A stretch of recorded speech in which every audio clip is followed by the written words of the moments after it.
Okay, let's take you to what's going on with the battle at the border. U.S. Customs and Border Protection say now that Border Patrol agents apprehended nearly 1,000 migrants at just 3 checkpoints on the Texas and Arizona borders in just one day this week. Joining me now is Aaron Hull. He's the Chief Border Patrol agent for the El Paso sector. Chief Hull, thank you so much for joining us. Thank you for having me. You know, when we say these numbers, 1,000, you know, it's not just a data point. It's not just a statistic. Tell us what it's like to apprehend 1,000 people. Well, actually, the day you're talking about, we actually caught over 1,800 people.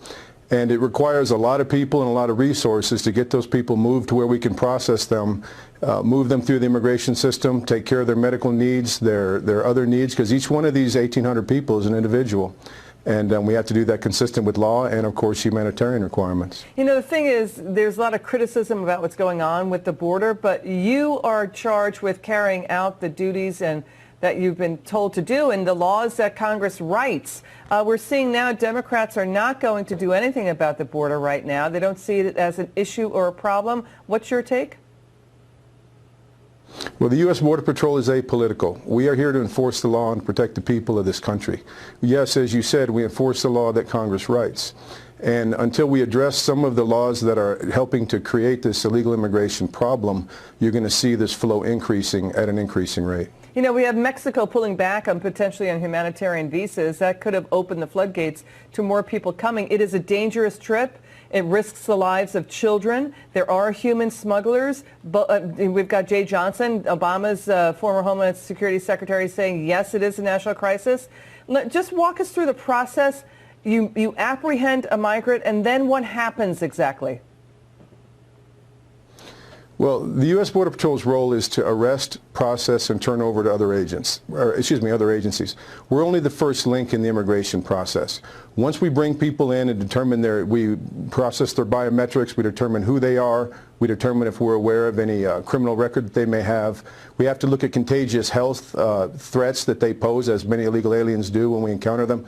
Once we're done processing them, again, we're only the first step. From there, aliens are transferred over to ICE, enforcement removal operations. Unaccompanied alien children are given over to Health and Human Services. Citizenship and Immigration Services are part of that, with the asylum claims that they may make. Immigration judges. There are a lot of people in the immigration chain. The U.S. Border Patrol is only the first step. But what you're seeing with the numbers and the media reports of so many people in custody is when the other steps in the chain aren't resourced or able to take these aliens from us, these aliens that we arrest back up in our custody. We can't control the flow of aliens entering the United States illegally, but we have to be there to respond to it. Yeah, I hear what you're saying. I mean, there are also questions about the logistics now, the Attorney General's decision on detaining asylum seekers and not letting them go on bond if they get bond from a judge. I mean, that's going to create problems in the centers, right? Well, I can't really comment on that until I see the implementing guidance that would go with that. But we do have a lot of challenges. You know, the asylum laws as they're written, we have to take a look at whether they're properly set up to protect those that need it and weed out those that are merely claiming that to try to stay here as a form of relief. We have to look at court decisions that were intended in good faith to protect unaccompanied alien children, but have been extended to protect family unit aliens as a whole, preventing us from keeping them in custody for the amount of time it would take to go through some of those immigration processes. Aaron Hull, Chief of the El Paso border sector, thank you for your service to our country. Great to have you on, Chief Aaron. Thank you so much. Joining us tonight, Vince Colanese, the Daily Caller's editorial director. Victor, great to have you with us. Let's start with defunding ICE. How has this become a mantra of the radical left, the Democratic Party, and their leaders? Because the Democratic Party, whenever it gets an opportunity to step up to a microphone, is basically led by its most radical elements, and they do not know how to rein them back in, and they have shown little appetite to even do that in the first place. You have to have immigration enforcement. This is not unique to the United States of America. Every country on the planet has to have immigration enforcement, or else you lack sovereignty as a nation. So there are these calls to eliminate ICE. Immigration enforcement has to be done, or else we have open borders, chaos, and no sovereignty. And as the president says, the Democrats are the party of open borders and crime. They obviously don't care.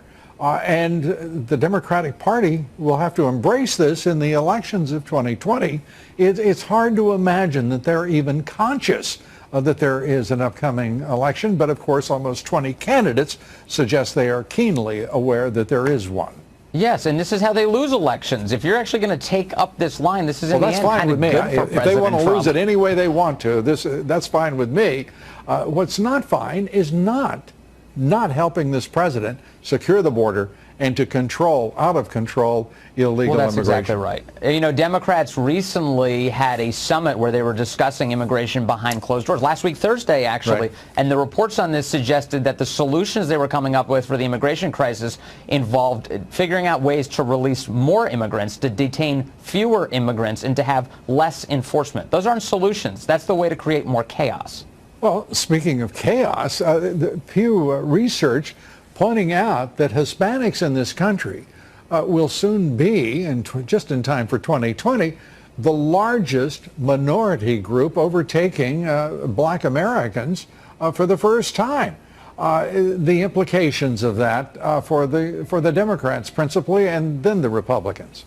Well, there is obviously a cynical hope among Democrats that, especially as we get more migration, illegal migration coming from Central America and from Mexico, that all of those people will eventually be amnestied and become Democratic voters. In the short term, you know, Lou, that they're just hoping that they get the power of those bodies in the United States Census. That's the kind of thing that can support Democratic states having more representation in Congress, whether or not they're citizens. That's how our system's set up, and Democrats are happy with the status quo.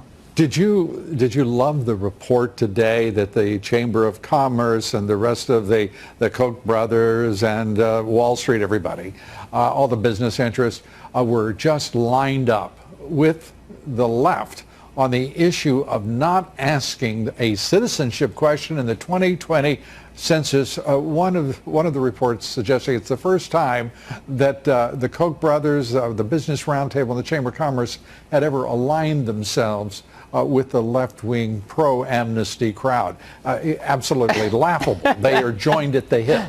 Yeah, of course, and they have been for a long time. It's actually kind of strange how much the Democratic, especially the Democratic-led media, wants to ignore that topic. It's been that way forever, and increasingly so. And in fact, so many of the big corporate interests in our country are directly connected with the open borders crowd in the Democratic Party. It's the party of poverty and hedge fund managers, and nobody wants to talk about it, but that's what we've got. Well, we've also got some really, an interesting city in Chicago, you know, the most corrupt city in the country, in the third most corrupt state, or is it the third most, it doesn't matter. It's the most corrupt city in the country. Kim Foxx, the prosecutor who recused herself but ran the entire Jussie Smollett prosecution, or should I say persecution, that resulted in no charges. Your reaction to her troubles and prospects now? That this is utter corruption on full display, and we should sort through every single sentence of it.